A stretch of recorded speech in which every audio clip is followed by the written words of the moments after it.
Hey guys, it's Taku. Welcome back to my channel. I hope you're all doing well. Feels like forever since I've sat down in front of the camera and really filmed anything. I've been really busy with school. I started graduate school, as a lot of people know, and it's definitely it's keeping me pretty busy. But over the past couple weeks, in fact, I've had a couple of things. I've had my birthday in August, and then I've had a lot of my RightStuf orders that I made in, I think, May, slowly start showing up finally over the past couple weeks. And so here I have like a huge stack of manga, and I'm going to divide this video into like different like publisher. So we've got Viz, we've got Kodansha, and I think Yen Press. Those are kind of like the big three groups, and then I'll talk about some anime stuff at the beginning. And then I've also got a separate stack of all of my BL manga. So I will make a different video for that. So if you are interested in seeing all of the BL manga, go check out that video, which hopefully I'll have these up, relatively within each other. But this is the part one, and thank you so much for watching this. Let's go ahead and jump right in. I can go ahead and start with some of the anime pickups that I've got. This is the Lupin the Third, the first. Lupin the Third. I actually don't I don't own any other Lupin. I've not seen anything else. This is also my first experience with Lupin, and I watched this film on my birthday with my family. It's got a really cool release, and I really enjoyed it. It was just about as enjoyable as I thought it'd be. Really wacky, really fun. It's cool that it's stylized like the book. I'm probably not going to open all of my anime releases, but they've got kind of the book's like locking mechanism on the outside, and then there's the diary on the inside that's just like a little art book page. But I thought it was just really creative. So yeah, here is the steelbook release of Lupin the Third. Nice and pretty and shiny. Next, I've got a movie that I've actually done a video for already. This is the My Hero Academia Heroes Rising Blu-ray from Funimation. It's a great movie. I made a whole video about it. Go check it out. And the other Funimation release I've got is A Certain Scientific Railgun Tea. This is part 1, which has episodes 1 through 12. I'm a huge Railgun fan. I made a video actually kind of talking about my love for the franchise, which you can go check that out also. It's one of my older ones already. But this is part 1 of Tea.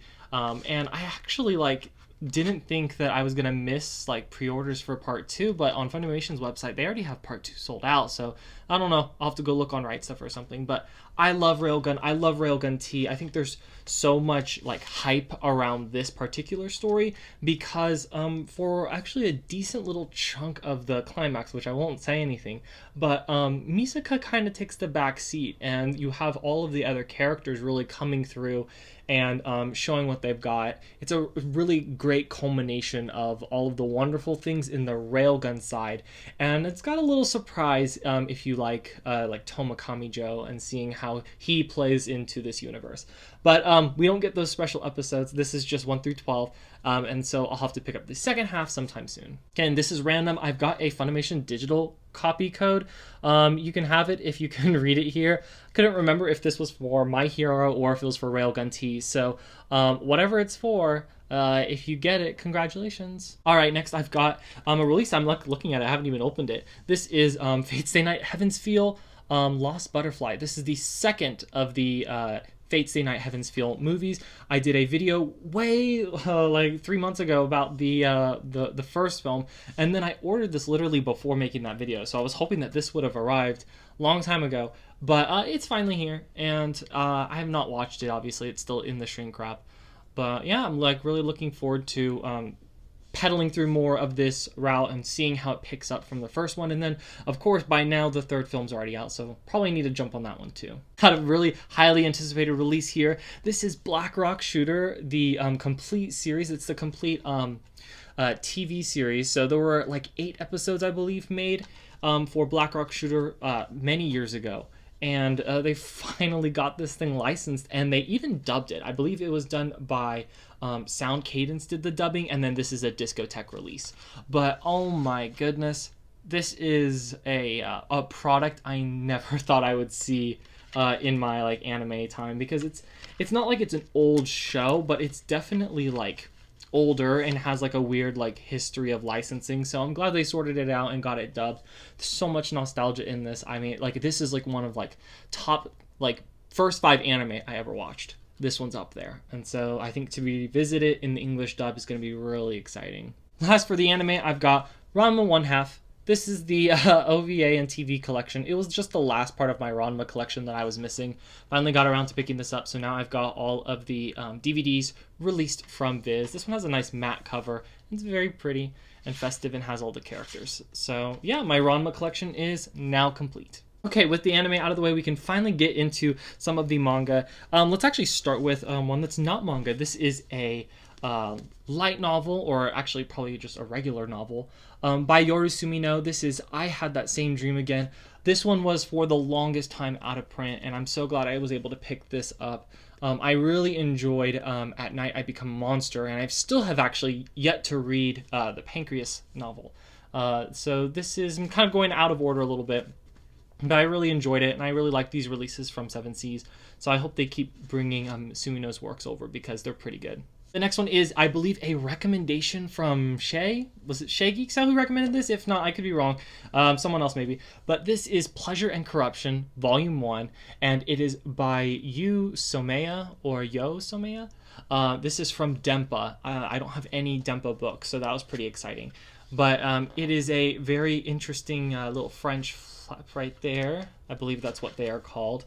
And this one has like some very interesting themes. I won't spend too much time talking about really any of these, but yeah, if you like your dark and lusty reads, go check this out. Next, I've got the third volume of the I Hear the Sunspot Limit series. This is, of course, from Yuki Fumino. I love I Hear the Sunspot. I'm actually still reading some of the other volumes, so I'm a little behind on my reading, but from what I've read, I really enjoy it, and I really love these gorgeous releases. This one's from One Piece Books, and yeah, it's a little bit of a chunker, so we're getting probably a little bit more content here, and I hope that I hope that Sunspot's not done after this, because I really like it. Okay, there was another Seven Seas release. This is telling. This is a long time coming. This is Goodbye My Rose Garden, Volume 3 by Dr. Pepperco. I read the first volume many, many months ago, and then ordered this one, and it now has finally arrived. It took so long to get here, and I mean, I'm glad it finally made the trip, but I'm really looking forward to seeing how this one ends. I've got the second one, and I decided not to read either of them because I just was going to probably reread all of it and then have my thoughts. But this is a Victorian romance Yuri title, as you can see. It's short and sweet, but it has really gorgeous art and really, I feel like, memorable characters in it. So yeah, check this one out for sure. Definitely a recommendation from me. All right, we're going to get into some of the Viz manga releases. I've got a few right here. I'm going with what I usually pick up. This is Seraph of the End. It wouldn't be a haul, or like a haul of mine, if I didn't pick up Seraph of the End or Fire Force. So here we go. Got Seraph of the End, Volume 21. Again, this is one of those series that I actually like, kind of pick up 2 or 3 volumes and then I read them all at once, and then I wait for the next couple volumes. So I'd love to talk more about this, but it's 20 volumes in. It's probably going to spoil it for some people. So this is by Takeya Kagami and Yamato Yamamoto. So Seraph of the End remains one of my favorites. I've got it peeking through right there at the bottom. And yeah, glad to see another volume. Next, I've got 2 more volumes from a new series that I started reading, and I instantly fell in love. I'm so glad I went with this series. This is Call of the Night by Kotoyama. This is volume 2 right here with Nazuna on the front. And I've got volume 3. I went ahead and just bought both, and sorry about the glare. I can't remember. I think one of them might have come from like Barnes & Noble, and then another one came from RightStuf. This is like a collective haul. I buy from just about everywhere, it seems like. But this one is about Ko, this boy on the front. He wants to experience the night. He's a teenager, kind of wants to go around and just see what things are like. And Nazuna is a vampire, and so she offers to kind of teach him the ropes about being in the night, being in the darkness. It's kind of edgy like that. And in exchange, he gives her some of his blood. And there's a really interesting kind of romance catch to this. Ko really wants to turn into a vampire. That's kind of why he's allowing Nazuna to drink his blood. But Nazuna says it doesn't work unless both of them are in love, which I don't know if that's technically true or if she's just making it up, but I love the relationship between these two. Definitely looking forward to reading more of these, and I think Volume 4 might be out already, so if not, it's coming out very soon. As with my Fire Force and Seraph of the End shonen pickups that I usually do, I always pick up a little bit more of Snow White and Yona of the Dawn. Don't have any Yona here because I've got so much I need to read already, but I was Mostly I'm caught up 1 through 8 of reading Snow White with the Red Hair, and I've been for a while. And I told myself I was going to get more when I was like ready for it. So this is Sarata Akiduki's Snow White with the Red Hair. Incredibly popular because it's incredibly good. And I've got volume 9 here. I've got, let's do them in order. I've got volume 10 here with Zen on the cover. I love these covers so much. I like the parchment feel of it, and I'm glad they went with a matte texture for it because I feel like it really ties that in. And I've got volume 11 here with Obi on the front. I love Obi. Oh my god. I love Obi. I love all these characters. And then I've got 12 here. And is that Izana on it? I can't remember exactly. But they're up in... They're up in like the snowy parts or like the snowy region of the country, doing some herbalist stuffs. Can't remember. It's been a minute. But got some more Snow White to keep me occupied. And the last volume from my Viz stuff is Rumiko Takahashi's Maizan Ikoku. This one is about a woman. I believe she works at an apartment. Does she clean it? Does she take care of it? I can't remember exactly. But a guy moves in and he instantly falls in love with her. And it's Rumiko Takahashi, so it's got some romantic, funny, quirky comedy stuff. Very old style manga. I grew up on Ranma on half, not the comic, but the anime. And so when I see a release like Maizan Ikoku that's so beautifully done, it makes my heart like really excited to keep on picking up as many of her works as I can. So this is volume 1 from Viz, really nice big release, and I hope I enjoy this one as much as I do Ranma. Okie dokie, we're on to the, looks like Kodansha Comics is next. I've got Blue Period, Volume 1. This is by Tsubasa Yamaguchi. Really didn't think I'd be picking this one up. I thought I was going to just like read the anime, but I have a couple friends, namely the Bougie Fujoshi. Thank you for constantly putting this on my Instagram feed. I'm like, oh my god, okay, you know what? We're going to cave. We're going to check it out. So this is volume 1. Haven't read it, but I hope to read it very soon and figure out what it's about. Looks like there's a high school artist. So I already instantly relate to this because I did a lot of artsy stuff in high school. But it looks like there's more to it. So Blue Period Volume 1. Next, I've got a release that I've really been looking forward to just having on my shelf for so long. I can't remember who exactly this recommendation comes from. It might be Shay, but it might be Laura from Manga Hoarder. I really can't remember. But this is Descending Stories, Showa Genroku Rakugo Shinju. And I remember this made really big waves when the anime came out because they made an anime adapting this incredibly popular manga by Haruko Kumota. But it is semi-historical. I think it's got some romance elements into it. Looks like it's got a lot of philosophy, maybe about art. And I am in love with the whole style and the whole visual feel of this manga. So it took me a really long time to get it picked up, but really now looking forward to diving into this and kind of seeing what it's about. Next, I've got a release from a purchase that I made absolutely too long ago. This is Living Room Matsunaga-san, Volume 1 by Keiko Iwashita, and this is Volume 1, and I do have Volume 2 here. And these, I ordered this so long ago, and now it's finally here, and I was debating the whole time. I was like, should I go digital with it? Part of me wishes that I had, just so I wish I would have had this a long time ago.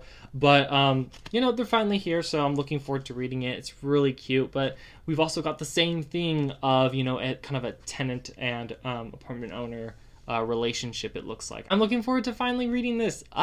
These 2 volumes, I'm actually looking down the stack. These 2 volumes also came from this same haul that I made literally in April or May. This is Magus of the Library, Volume 3. This is by Mitsu Izumi, and I love this manga so much. This is one of my favorites. There's kind of a little cluster of bookish manga, anime things. It's the content is about books or libraries or reading, the act of reading. And I know that there's a lot of them that get anime adaptations, but Magus of the Library has not yet. So I wonder when it'll kind of catch on to that trend. But the manga is so good. That's not to say anything. I just know that anime for this kind of genre is really popular. But I also do have Volume 4 here, really just incredibly detailed very beautiful manga artwork. This is a story about a kid who essentially wants, I mean, this is dumbing it down, but the kid essentially wants to be a librarian because in this world, especially, literacy and literature are very highly valued. And so if you are one of the Kafkas who kind of oversee the libraries, it's a pretty daunting job, but one that's also like very valued. And so he wants to be a Kafka. And I read volumes 1 and 2, and oh my god, this is one of my favorite reads. I'm obsessed with this. It is a bit slow to releasing though, because I think they just announced like pre-orders for volume 5. But yeah, I can't wait. There's so much here to read. I'm excited. In the same vein as Goodbye My Rose Garden, these are 2 more volumes from a series that I read a while ago. Ordered more, took forever to show up. Here they finally are. Seeing a pattern here. This is Eniel and Duila. This is volume 2, and I do have volume 3 here. And this is by Kahome Shirahama. Oh god, this series is so freaking funny. I actually genuinely laugh, I think, when I read this. But also, like, it's one of those where it's almost like stupidly detailed for what it is. Like, they are definitely invoking like apocryphal images or holy images, and they're all out with the art. I think it's brilliant. Kahome Shirahama really knows how to use like high level detail to kind of play with it and make really funny stories out of it. It almost looks like moving Renaissance paintings, and then of course inner bits of Japanese humor and playing around with some ideas. But this one's really funny. I like it. Looks like it's got some like really more cool and funny and dangerous characters on the back. But it's only a 3-volume series, which is I think part of the reason why I really like it, because I really like short manga series. So there we go. Get a read how that series ends. And last but certainly not least for this haul is actually not manga. I've got some light novels here. I'm a huge fan of A Certain Magical Index and Railgun, as I'm sure a lot of you guys know, but I've never read the whole light novel series despite it having been out for so long. Well, I recently got gifted the remaining half of the series that I don't have. And so let's go ahead and go through these. There might be a little out of order, but this is 17. This one, my brother bought these for me, by the way, and he bought this one used because it's like out of print.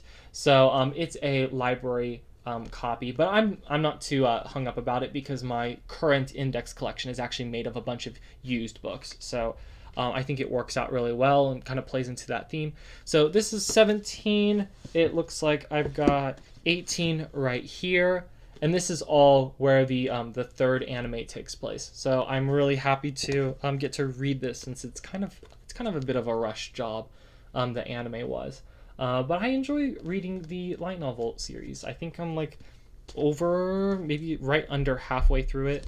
Here is 20. Sorry, they're out of order. We got Toma on there, and it's really reflective. These are all from Yen Press. And I've got 21 right here with Mugino on the front. One of my favorite characters from this franchise. I can't wait for a lot of this to make so much more sense in the books than it did in the TV. I enjoy the anime for what it is, but this is the actual content for me. And then I think they chose just a really odd cover for 22, because this is the last book in this first like index series. There's index and then there's index, I think SS or something else right after this that immediately picks up the story and keeps it going. So it's not done, but this is the end of like the first act of index. It's just really interesting. I was like, oh, this is the end of index. So here we go. But yes, guys, this was everything that I had been slowly picking up, either been through like gifts or online orders or going into actual bookstores again and like buying some books. This is everything I got kind of loosely throughout the summer. I just threw it in here because it'd be so much easier, and I got really behind because I was expecting volumes to like come in the mail or just like waiting on things. So now that things are finally out and here, I can read them all, but then I was able to film this video. So thank you so much for watching this. If you are interested in BL manga, look out for a part 2 of this haul because I do have quite a stack of new BL reads. So again, thank you so much for watching. Let me know if you're reading any of these books down below, and till next time.